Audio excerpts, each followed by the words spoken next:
New year ewe है और तुम छोटी वाली को भी यहाँ ले आई। मैंने बहुत सेंड कर लिया तुम्हें। मैं बच्ची की माँ हूँ, उसे नए साल के लिए लाई हूँ, इसमें गलत क्या है? मैं किसी और की बच्ची को नहीं मानूंगा। मैं विन्या का पापा हूँ, उसका ध्यान रखने की जिम्मेदारी मेरी है। तुम क्या चाहती हो, कहाँ भेजूं मैं उसे? जब उसकी मम्मी उसे नहीं रख रही तो मैं इतनी दिलदार क्यों बनूं? ये तुम्हारा घर नहीं है, तुम जंगली बच्चे हो। जिंजिंग, दूसरे बच्चों के पास तो सिर्फ एक ही घर होता है, हमारे पास दो क्यों है? मम्मी ने कहा जब हम बड़े होंगे तब समझ जाएंगे। हाँ? पापा क्या हुआ? तुम्हारी मम्मी वो अस्पताल में है। वेन्या, अगर किसी दिन मैं अचानक तुम्हारे साथ ना रहूं तो तुम्हें अपना ठीक से ख्याल रखना हो। ऐसा मत कहिए, चाहे जितनी भी मुश्किलें आए मुकाबला करने से दूर हट जाती हैं। पापा अस्पताल में हैं, उन्हें लेट स्टेज लिवर कैंसर है। लोगों के जीवन इतने दुख भरे क्यों है? सर्वशक्तिमान परमेश्वर कहते हैं, जहाँ तक उस कारण की बात है, ये इसलिए नहीं है क्योंकि परमेश्वर के मार्ग बहुत ही भ्रांतिजनक है या क्योंकि परमेश्वर की योजना का पूरा होना अभी बाकी है, परंतु इसलिए कि मनुष्य का हृदय और आत्मा परमेश्वर से अत्यधिक दूर है। परमेश्वर अपनी मूल रचना के मनुष्य को खो देता है और मनुष्य अपने प्रारंभ के मूल को खो देता है। यही इस मानव जाति का दुख है।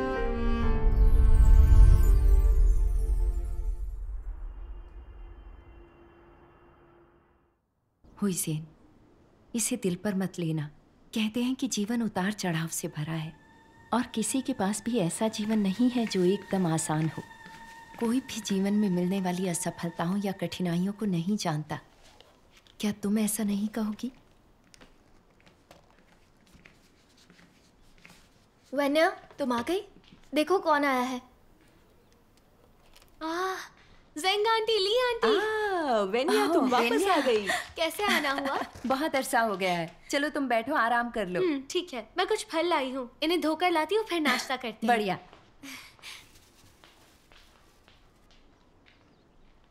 या बैठक में जाके बातचीत करें?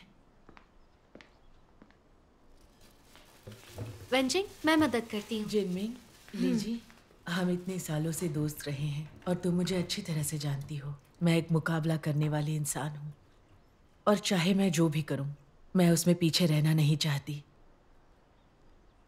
पिछले कुछ सालों में एक अच्छा जीवन जीने के लिए और इज्जत कमाने के लिए, कारोबार और धन के लिए बहुत मेहनत की है। मैंने कभी नहीं सोचा कि इस सब का अंजाम ऐसा होगा।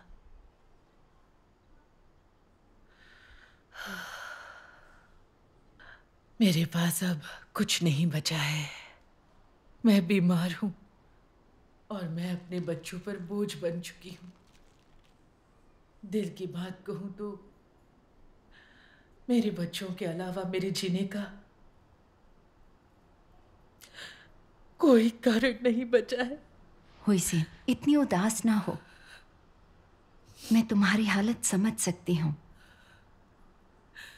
जो कोई भी ऐसा अनुभव करता है वो परेशान है। कुछ साल पहले मैंने रात दिन धन कमाने के लिए काम किया ताकि मेरा बेटा कॉलेज जा सके। अपनी सेहत भी खराब कर ली, लेकिन वो उम्मीदों पर खरा नहीं उतरा। न कॉलेज में दाखिला लिया और जुए की लत भी लग गई। उसने हमारे सारे पैसे जुए में उड़ा दिए। लड़ाई झगड़े में किसी को घायल कर दिया। उसे 3 साल की जेल हो गई। उस समय मैं तुम्हारी तरह ही थी। लगा जैसे आसमान फट पड़ा हो। मैं हर समय रोती रहती।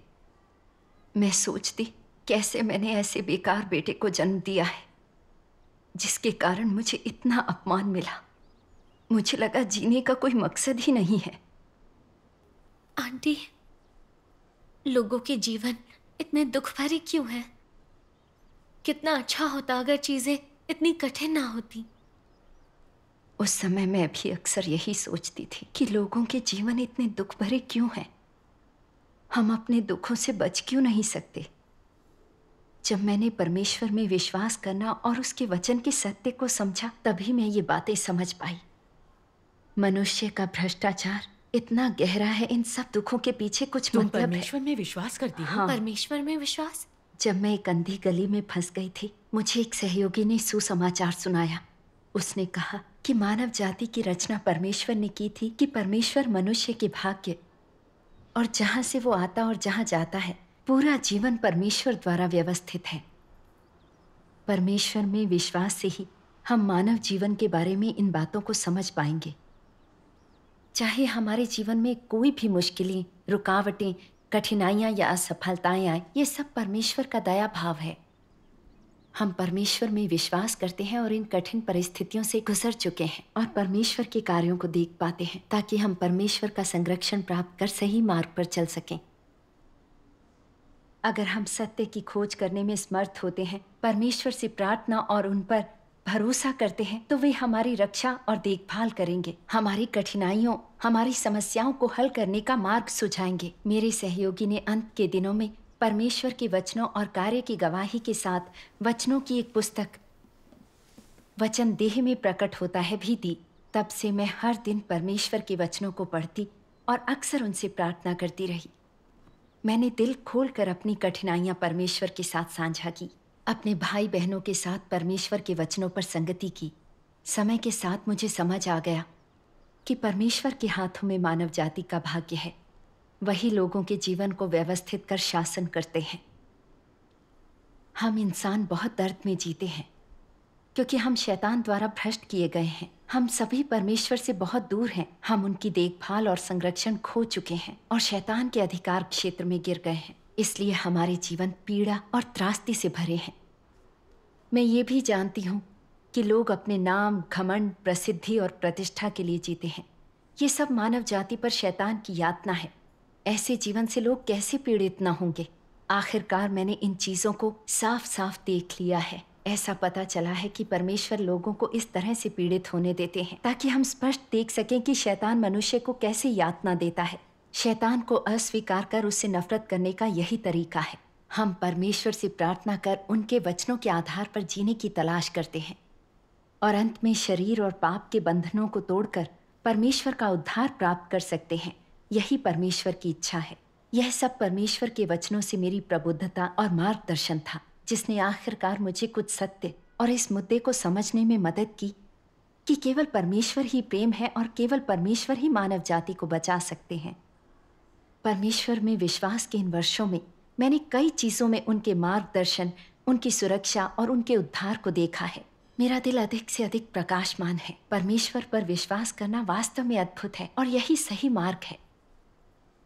सर्वशक्तिमान परमेश्वर के वचनों ने जीवन में लोगों की पीड़ा के मूल को स्पष्ट रूप से समझाया है। उनके वचनों को देखकर आप भी समझ जाओगे। मैं भी देखना चाहती हूँ। ठीक है, चलो उन्हें एक साथ पढ़ते हैं।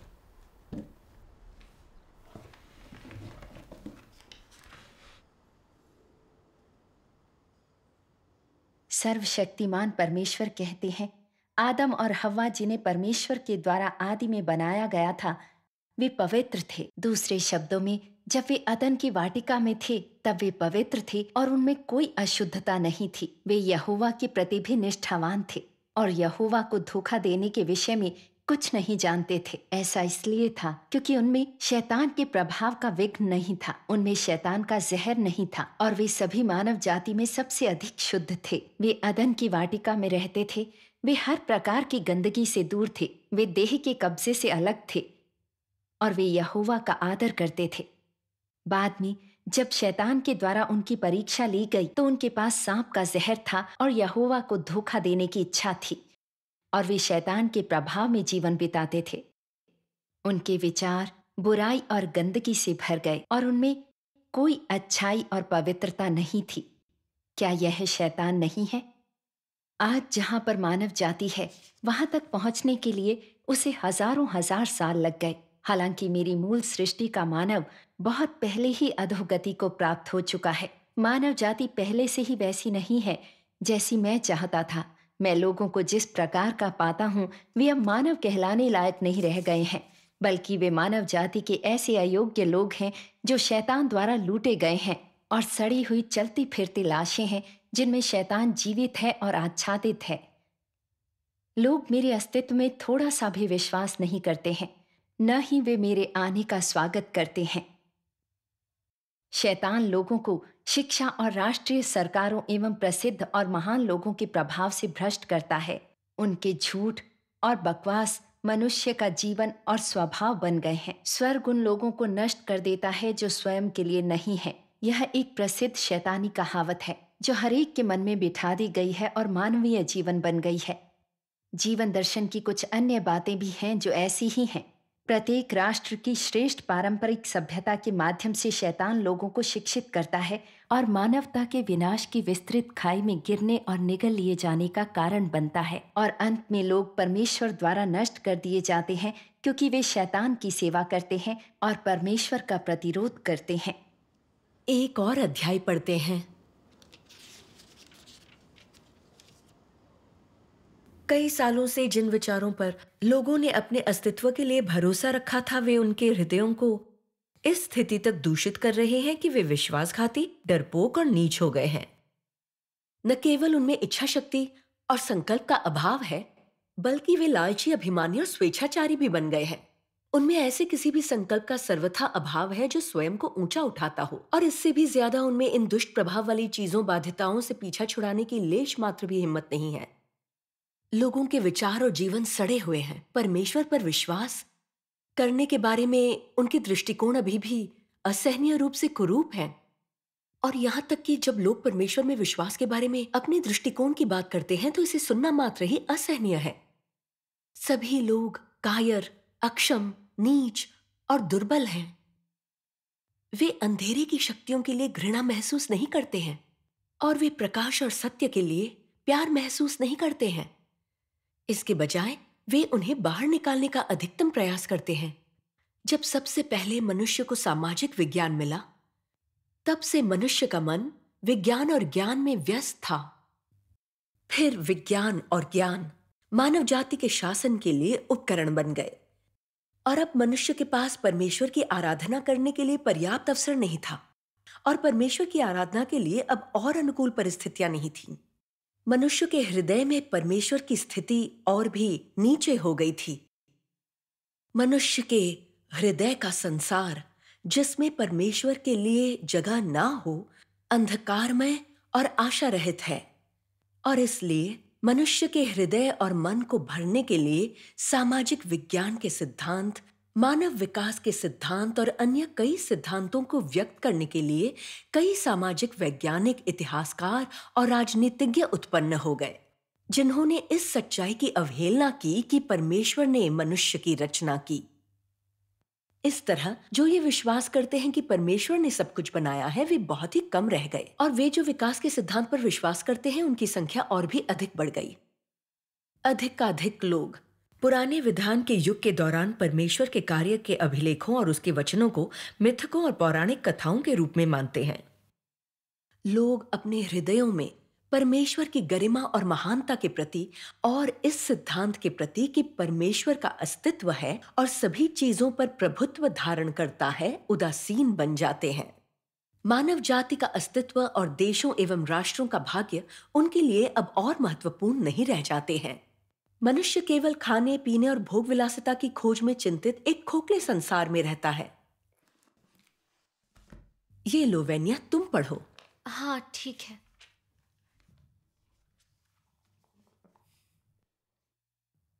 मनुष्य सदियों से परमेश्वर के साथ चलता आया है, फिर भी मनुष्य नहीं जानता कि परमेश्वर सभी बातों पर, जीवित प्राणियों के भाग्य पर शासन करता है। यह सभी बातों को परमेश्वर किस प्रकार से योजनाबद्ध या निर्देशित करता है। यह कुछ ऐसी बातें हैं जो अतीत काल से आज तक मनुष्य की नजरों में नहीं आ पाई हैं। जहां तक उस कारण की बात है, ये इसलिए नहीं है क्योंकि परमेश्वर के मार्ग बहुत ही भ्रांतिजनक है या क्योंकि परमेश्वर की योजना का पूरा होना अभी बाकी है, परंतु इसलिए कि मनुष्य का हृदय और आत्मा परमेश्वर से अत्यधिक दूर है। इसलिए हालांकि मनुष्य परमेश्वर का अनुसरण करता है, वो अनजाने में शैतान की सेवा में लगा रहता है। कोई भी सक्रिय तौर पर परमेश्वर के पद चिन्हों या प्रकटन नहीं खोजता है और कोई भी परमेश्वर की देखभाल और संभालने की इच्छा में नहीं रहना चाहता, परंतु वे शैतान और दुष्ट के क्षय पर भरोसा करने को तैयार रहते हैं ताकि इस संसार और दुष्ट मानव जाति के जीवन के नियमों का पालन करने के लिए अनुकूल बन जाए।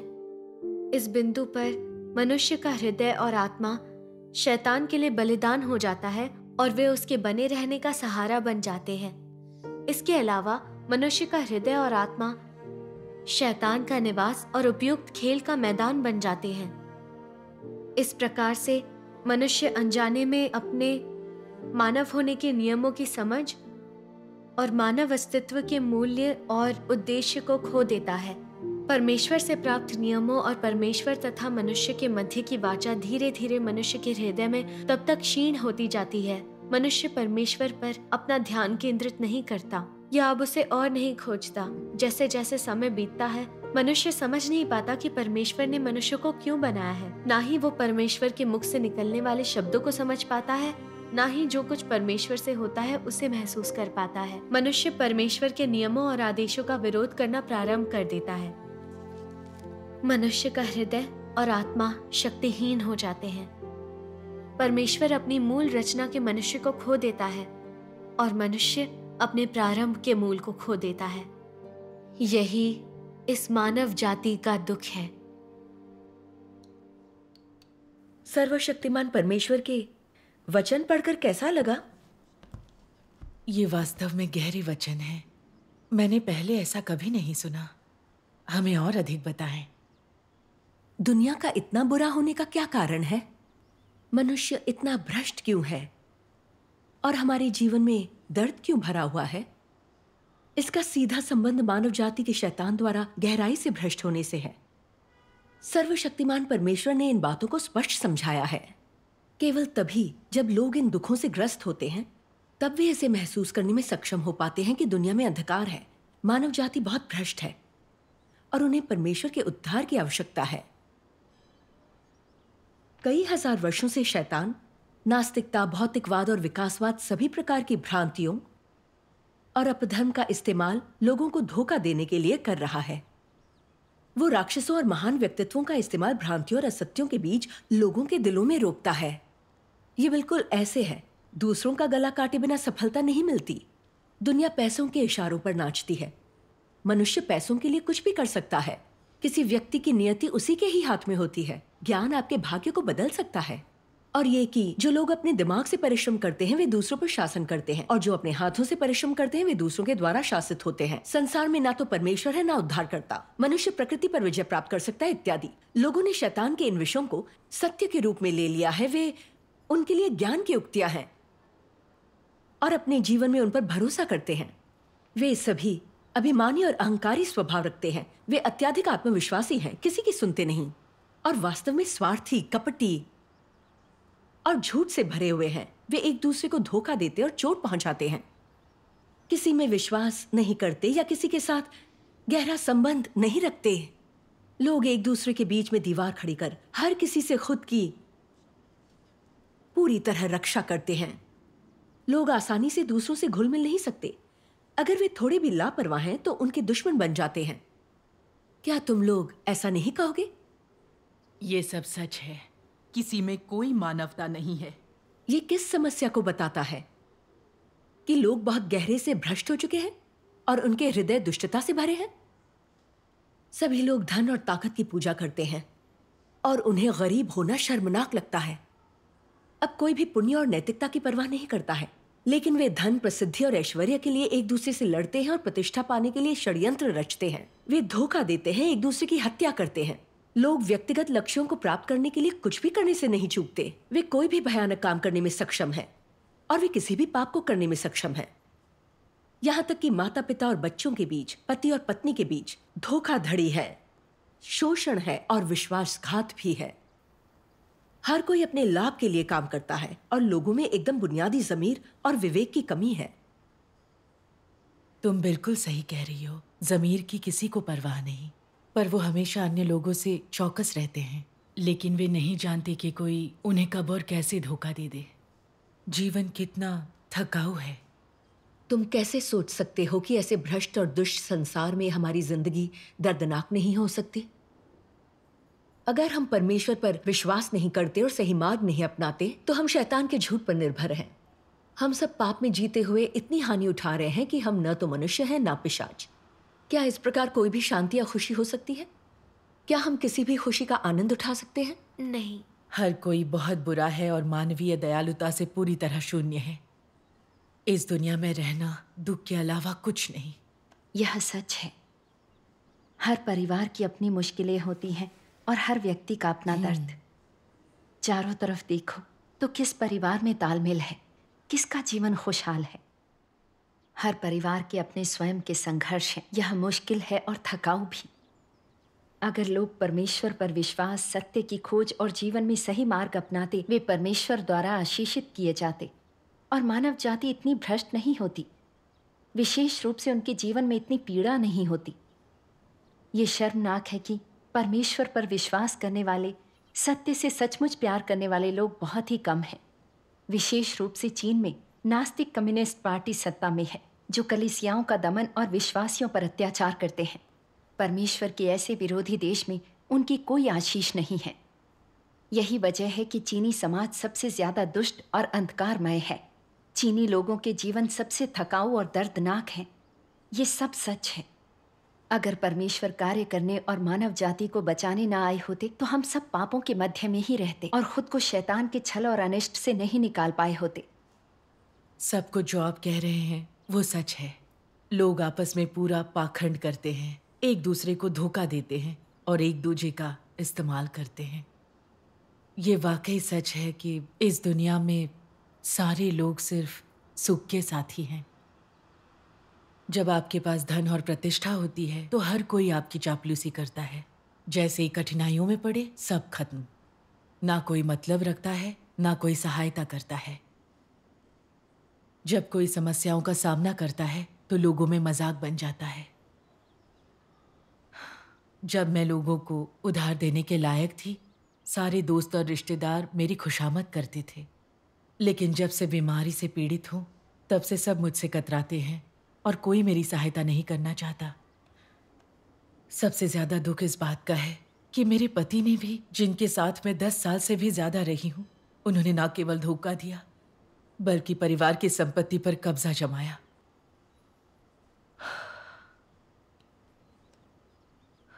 मैं अब इसे साफ देख रही हूँ। आपसी संबंध भी बस सौदेबाजी है, अपने मतलब निकालने के लिए। वे भावनाओं से रिक्त हैं, उन पर भरोसा नहीं किया जा सकता। शादी या प्यार क्या है? ये सब एक जाल है और एक नरक है। कितना अच्छा है कि आज हम लोग संवाद कर पाए। परमेश्वर में विश्वास ही मनुष्य के लिए सही मार्ग है। परमेश्वर की देखभाल और संरक्षण के बिना सारा मानव जीवन पीड़ापूर्ण है। परमेश्वर से दूर जाना जीने का कोई तरीका नहीं है। हुइज़ेन, अब मनुष्यों की दुनिया के अंधकार और बुराई तुम्हें साफ दिखाई देती है और तुम समझ गई हो कि परमेश्वर में विश्वास करना सही मार्ग है। ये कितना अद्भुत है। परमेश्वर उन्हें बचाते हैं जो उन पर सच्चा विश्वास करते हैं। तुम इन कठिन परीक्षाओं से गुजर चुकी हो, अब परमेश्वर के सामने आ उनका उद्धार प्राप्त कर सकती हो। ये अद्भुत है और ये दुख के भेष में एक आशीष है। आपने जैसे विश्वास को समझाया, मैं चीजों को स्वीकार सकी। मैंने विपत्तियों का सामना किया है और इस तरह कष्ट भोगा है, और अब जाकर मैं समझी हूं कि ऐसा क्यों है।